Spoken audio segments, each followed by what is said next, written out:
ಮಹಾಗಣಾಧಿಪತಿಯೇ ನಮಃ. ಶ್ರೀ ಸಾಯಿ ಸದ್ಗುರುಭ್ಯೋ ನಮಃ. ಹೇಮಾಡ ಪಂತ ವಿರಚಿತ ಶ್ರೀ ಸಾಯಿ ಸಚ್ಚರಿತೆ. ಸದಾ ನಿಂಬವೃಕ್ಷಸ್ಯ ಮೂಲಾಧಿವಾಸಾತ್ ಸುಧಾಸ್ರಾವಿಣಂ ತೇಕ್ತಮಪ್ಯಮೃತಂ ತಂ ತರುಂ ಕಲ್ಪವೃಕ್ಷಾಧಿಕಂ ಸಾಧಯಂತಂ ನಮಾಮೀಶ್ವರಂ ಸದ್ಗುರುಂ ಸಾಯಿನಾಥಂ. ಶ್ರೀ ಸಾಯಿ ಸಚ್ಚರಿತೆ ಕೊನೆಯ ಅಧ್ಯಾಯ 51. ಶ್ರೀ ಗುರುಭ್ಯೋ ನಮಃ. ಫಲಶ್ರುತಿ. ಸಕಲ ಚರಾಚರ ವಸ್ತುಗಳಲ್ಲಿಯೂ ವ್ಯಾಪ್ತರಾದ ಶ್ರೀ ಸಾಯಿನಾಥರಿಗೆ ಅನಂತಾನಂತ ಪ್ರಣಾಮಗಳು. ಸಕಲ ಭೂತಗಳಲ್ಲಿ ದಯಾಪರರು, ರಕ್ಷಕರು, ಎಲ್ಲ ಕಡೆ ವ್ಯಾಪಿಸಿರುವವರೂ ಆದ ಸಮರ್ಥ ಸದ್ಗುರು ಶ್ರೀ ಸಾಯಿನಾಥರನ್ನು ಆಶ್ರಯಿಸೋಣ. ಬಾಬಾ ಅವರನ್ನು ಏಕಾಗ್ರ ಚಿತ್ತದಿಂದ ಸ್ಮರಿಸಿ ಧ್ಯಾನಿಸಿದರೆ, ಶರಣು ಹೊಂದಿದರೆ ನಮ್ಮ ಎಲ್ಲ ಅಭೀಷ್ಟಗಳೂ ನೆರವೇರುತ್ತವೆ. ಬಾಬಾ ಅವರು ನಮ್ಮ ಜೀವನದ ಗುರಿಯನ್ನು ತಲುಪಲು ಭಕ್ತರೆಲ್ಲರ ಕೈ ಹಿಡಿದು ಮುನ್ನಡೆಸುವವರು. ಮೋಹ ಎಂಬ ಅಲೆಗಳು ಈ ಭವಸಾಗರದಲ್ಲಿ ಆಗಾಗ ತಲೆ ಎತ್ತಿರುತ್ತವೆ. ಇವು ನಮ್ಮ ಕೆಟ್ಟ ಆಲೋಚನೆ ಎಂಬ ದಡಕ್ಕೆ ಬಡಿದು ಮನಸ್ಥೈರ್ಯದ ಮರಗಳನ್ನು ಉರುಳಿಸುತ್ತವೆ. ಇದರಿಂದ ನಮ್ಮ ಧೈರ್ಯ ಕುಂದುತ್ತದೆ. ಅಹಂಭಾವ ಎಂಬ ಬಿರುಗಾಳಿ ಬೀಸಿ ಸಾಗರವನ್ನು ಅಲ್ಲೋಲ ಕಲ್ಲೋಲ ಮಾಡುತ್ತದೆ.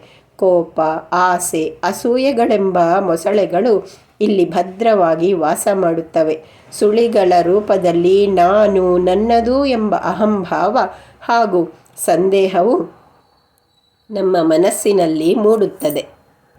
ದ್ವೇಷ, ನಿಂದನೆಗಳೆಂಬ ಮೀನುಗಳು ಅಲ್ಲಿ ಜಲಕ್ರೀಡೆಯಾಡುತ್ತಿರುತ್ತವೆ. ಸದ್ಗುರು ಶ್ರೀ ಸಾಯಿನಾಥರು ಈ ಭಯಂಕರ ಭವಸಾಗರವನ್ನು ದಾಟಲು ನಮಗೆ ದೋಣಿಯಂತೆ ಸಹಾಯ ಮಾಡುತ್ತಾರೆ. ಆಗ ಭಕ್ತರಿಗೆ ಯಾವ ಆತಂಕ, ಭಯ, ಭೀತಿಗಳೂ ಇರುವುದಿಲ್ಲ. ನಾವು ಸಾಯಿ ಚರಣಾರವಿಂದಗಳಿಗೆ ನಮಿಸಿ, ಹೇ ಗುರುದೇವ, ಇತರ ವಿಷಯಗಳಲ್ಲಿ ನಮ್ಮ ಮನಸ್ಸು ಹರಿಯದೆ ನಿಮ್ಮ ಚರಣ ಕಮಲಗಳಲ್ಲಿ ಲೀನವಾಗಲಿ. ನಿಮ್ಮ ಅಗಾಧ ಲೀಲೆಗಳನ್ನು ಪ್ರತಿಯೊಬ್ಬರೂ ಪ್ರತಿದಿನ ಪಾರಾಯಣ ಮಾಡಲಿ. ಹೇ ಶ್ರೀ ಸಾಯಿನಾಥ, ನಿಮ್ಮ ದಿವ್ಯ ಚರಿತ್ರೆಯನ್ನು ಯಾರು ಶ್ರದ್ಧಾಭಕ್ತಿಗಳಿಂದ ಪಠಿಸುವರೋ ಅವರು ಎಂದಿಗೂ ಕ್ಲೇಶ, ತಾಪತ್ರಯ, ಸಂಕಷ್ಟಗಳನ್ನು ಎದುರಿಸುವುದಿಲ್ಲ. ಅವರ ಮನೆಯಲ್ಲಿ ಯಾವ ದಾರಿದ್ರ್ಯ, ಹಸಿವು, ವೇದನೆಗಳಿರುವುದಿಲ್ಲ.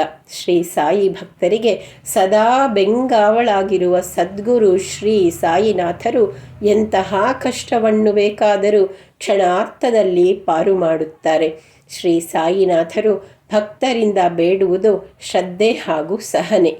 ಇವೇ ಬದುಕಿನ ಅಮೂಲ್ಯ ದಕ್ಷಿಣೆಗಳು. ಪತ್ರ, ಪುಷ್ಪ, ಫಲ, ನೀರು ಯಾರಿಗೆ ಯಾವುದು ಶಕ್ತವೋ ಅದನ್ನು ಭಕ್ತಿಯಿಂದ ಬಾಬಾ ಅವರಿಗೆ ಅರ್ಪಿಸಿದರೆ ಅವರು ಅನಂತ ಫಲಗಳನ್ನು ನಮಗೆ ಕರುಣಿಸಿ ಇಹಪರಗಳಲ್ಲಿ ಶಾಂತಿ, ಸೌಖ್ಯಗಳನ್ನು ನೀಡುತ್ತಾರೆ. ಶ್ರೀ ಸಾಯಿ ಅವರನ್ನು ನಂಬಿದರೆ ತಾಯಿಯಂತೆ ಕರುಣಾಮಯಿಯಾಗಿ ಭಕ್ತರನ್ನು ಮಡಿಲ ಮಕ್ಕಳಂತೆ ಕಾಪಾಡುತ್ತಾರೆ. ಶ್ರೀ ಸಾಯಿನಾಥರ ಪವಿತ್ರ ಕಥಾಮೃತವನ್ನು ಭಕ್ತರೆಲ್ಲ ತಮ್ಮ ಕಿವಿಗಳಿಂದ ಆಸ್ವಾದಿಸಿ ಧನ್ಯರಾಗೋಣ. ಪವಿತ್ರವಾದ ಗೋದಾವರಿ ಜಲದಲ್ಲಿ ಸ್ನಾನ ಮಾಡಿ ಶಿರಡಿ ಕ್ಷೇತ್ರದಲ್ಲಿರುವ ಸದ್ಗುರು ಸಮರ್ಥ ಶ್ರೀ ಸಾಯಿನಾಥರ ಸಮಾಧಿ ದರ್ಶನ ಮಾಡಿ ಈ ಸಚ್ಚರಿತೆಯನ್ನು ಪಾರಾಯಣ ಮಾಡಬೇಕು. ಶ್ರವಣ ಮಾಡಿದರೂ ಸಾಕು, ಫಲ ಸಿಗುತ್ತದೆ. ಪ್ರಾತಃ ಕಾಲದಲ್ಲಿ ಶುಚಿರ್ಭೂತರಾಗಿ ಪ್ರೇಮ, ಶ್ರದ್ಧೆ ಹಾಗೂ ಭಕ್ತಿಗಳಿಂದ ಶ್ರೀ ಸಾಯಿ ಸಚ್ಚರಿತೆಯನ್ನು ಪಾರಾಯಣ ಮಾಡಿದರೆ ನಮ್ಮ ಸಂಕಟಗಳು ದೂರವಾಗುತ್ತವೆ. ಬಡವರಿಗೆ ಕ್ರಮೇಣ ಧನ ದೊರೆತು ಸಂತೃಪ್ತಿಯಿಂದ ಬಾಳುವಂತಾಗುತ್ತದೆ. ಪ್ರಾಮಾಣಿಕವಾದ ವ್ಯಾಪಾರ ವ್ಯವಹಾರಗಳಲ್ಲಿ ಪೂರ್ಣ ಯಶಸ್ಸು ಸಿಗುತ್ತದೆ. ಭಕ್ತಿಗೆ ಯೋಗ್ಯವಾದ ಫಲ ದೊರೆಯುತ್ತದೆ. ಆದ್ದರಿಂದ ಶ್ರೀ ಸಾಯಿ ಸಚ್ಚರಿತೆಯ ಪಾರಾಯಣ ಮಾಡಿದರೆ ಶ್ರೀ ಸಾಯಿ ಸಮರ್ಥರು ಪ್ರಸನ್ನರಾಗಿ ದಾರಿದ್ರ್ಯ, ಅಜ್ಞಾನಗಳನ್ನು ತೊಲಗಿಸಿ ಜ್ಞಾನ ಹಾಗೂ ಧನ ಸಂಪಾದನೆ ದಾರಿಯಾಗುತ್ತಾರೆ. ಪ್ರತಿದಿನ ಈ ಗ್ರಂಥದ ಒಂದು ಅಧ್ಯಾಯವನ್ನು ಪಠಿಸಿದರೆ ಸಾಕು, ಅಮಿತವಾದ ಸುಖ ದೊರೆಯುತ್ತದೆ. ಗುರು ಪೌರ್ಣಿಮಾ, ಶ್ರೀಕೃಷ್ಣಾಷ್ಟಮಿ, ಶ್ರೀರಾಮನವಮಿ ಹಾಗೂ ವಿಜಯದಶಮಿಗಳಂದು ಶ್ರೀ ಸಾಯಿ ಸಚ್ಚರಿತೆಯನ್ನು ಮನೆಯಲ್ಲಿ ಪಠಿಸಿದರೆ ಶುಭ. ಶ್ರವಣ ಮನನ ಕೀರ್ತನ, ಪಾದಸೇವನೆ, ಅರ್ಚನ, ವಂದನೆ, ಸಖ್ಯ, ಆತ್ಮನಿವೇದನೆ, ಸ್ಮರಣೆಗಳೆಂಬ ನವವಿಧ ಭಕ್ತಿಯಿಂದ ಮೋಕ್ಷವನ್ನು ಬಯಸಿದರೆ ಶ್ರೀ ಸದ್ಗುರು ಸಾಯಿನಾಥರು ಅದನ್ನು ನಮಗೆ ಕರುಣಿಸುತ್ತಾರೆ. ಗುರುಗಳು ತಾಯಿ ತಂದೆಗಿಂತ ಮಿಗಿಲಾದವರು. ತಾಯಿಯ ಗರ್ಭದಲ್ಲಿ 9 ತಿಂಗಳು ಮಾತ್ರ ನಮ್ಮನ್ನು ಕಾಪಾಡಬಲ್ಲಳು.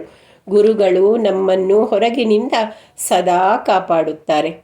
ತಂದೆ ಕ್ಷಣಿಕ ವಸ್ತುಗಳನ್ನು ನೀಡಬಹುದು. ಗುರುಗಳು ಅಕ್ಷಯ ಸತ್ಯವನ್ನೇ ನಮಗೆ ಅನುಗ್ರಹಿಸುತ್ತಾರೆ. ಓಂ ಸಾಯಿ ಶ್ರೀ ಸಾಯಿ ಜಯ ಜಯ ಸಾಯಿ ಇದೇ ಗುರುಗಳ ಮಹಾಮಂತ್ರ. ಸದಾ ಇದನ್ನು ಜಪಿಸುವವರಿಗೆ ಯಾವ ಗ್ರಹ ಪೀಡೆಯೂ ಇರುವುದಿಲ್ಲ, ಸಾಂಸಾರಿಕ ತಾಪತ್ರಯಗಳೂ ಇರುವುದಿಲ್ಲ, ಯಾವ ಸಂಕಟವೂ ಇವರನ್ನು ತಟ್ಟಲಾರವು. ಸಾಯಿ ಸಮರ್ಥರ ಪ್ರಾರ್ಥನೆಯನ್ನು ಮನಸ ಮಾಡುತ್ತಾ ಅವರನ್ನು, ಬಾಬಾ, ವಾಚಕರಿಗೂ ಭಕ್ತರಿಗೂ ನಿಮ್ಮ ಪಾದಗಳಲ್ಲಿ ನಿರಂತರ ಭಕ್ತಿ ಅಂಕುರವಾಗಲಿ, ನಿಮ್ಮ ದಿವ್ಯ ಸುಂದರ ರೂಪ ನಮ್ಮ ಹೃದಯಗಳಲ್ಲಿ ನೆಲೆಸಲಿ, ಸಕಲ ಚರಾಚರಗಳಲ್ಲಿ ನಾವು ನಿಮ್ಮನ್ನೇ ಕಾಣುವಂತಾಗಲಿ ಎಂದು ಭಕ್ತಿಯಿಂದ ಬೇಡೋಣ. ಸದಾ ಬೇವಿನ ವೃಕ್ಷದಡಿ ಆಸೀನರಾಗಿ ಅದು ಕಹಿಯಾದರೂ ಅಮೃತ ಸಮಾನವೆನಿಸುವ ಪರಮಾತ್ಮ ಸ್ವರೂಪರಾದ ಶ್ರೀ ಸಾಯಿನಾಥರನ್ನು ನಮಸ್ಕರಿಸೋಣ. ಹೀಗೆ ಶ್ರೀ ಸಾಯಿನಾಥರನ್ನು ಭಕ್ತಿಯಿಂದ ನಮಸ್ಕರಿಸಿ ಅವರ ಅಂತರಂಗ ಭಕ್ತರಾದ ಹೇಮಾಡಾಪಂತರನ್ನು ಸ್ಮರಿಸಿ ಅವರಿಂದ ಮೂಲ ಮರಾಠಿಯಲ್ಲಿ ಶ್ರೀ ಸಾಯಿ ಅವರೇ ಬರೆಸಿದ ಶ್ರೀ ಸಾಯಿ ಸಚ್ಚರಿತೆಯ ಕನ್ನಡ ಸಂಗ್ರಹವನ್ನು ಇಲ್ಲಿಗೆ ಮುಗಿಸೋಣ.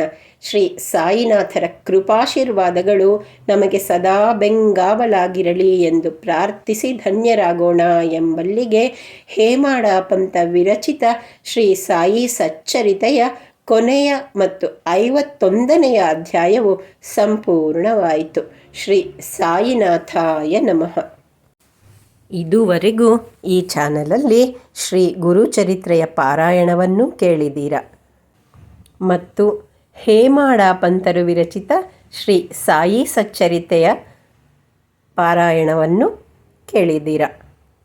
ಮುಂದಿನ ವಾರದಿಂದ ಶ್ರೀ ರಾಘವೇಂದ್ರ ದರ್ಶನ, ಇದರಲ್ಲಿ ಶ್ರೀ ರಾಘವೇಂದ್ರ ಸ್ವಾಮಿಗಳ ಜೀವನ ಹಾಗೂ ಸಾಧನೆಗಳ ಒಂದು ನೋಟವನ್ನು ಕೇಳೋಣ. ಅನಂತ ಗುಣಪೂರ್ಣಾಯ ದೋಷದೂರಾಯ ವಿಷ್ಣವೇ ನಮಃ. ಶ್ರೀ ಪ್ರಾಣನಾಥಾಯ ಭಕ್ತಾಭೀಷ್ಟಪ್ರದಾಯಿನೇ ಸಮಸ್ತ ಗುಣಪೂರ್ಣಾಯ ದೋಷದೂರಾಯ ವಿಷ್ಣವೇ ನಮಃ. ಶ್ರೀ ಪ್ರಾಣನಾಥಾಯ ಭಕ್ತಾಭೀಷ್ಟಪ್ರದಾಯಿನೇ. ಅಥರ್ವಣೋಪನಿಷದೋ ಭಾಷ್ಯಾದ್ಯುಕ್ತಾರ್ಥ ಸಂಗ್ರಹ ರಾಘವೇಂದ್ರ ಯತಿನಾಕೃತೋ ಮಾಧವ ತುಷ್ಟಯೇ.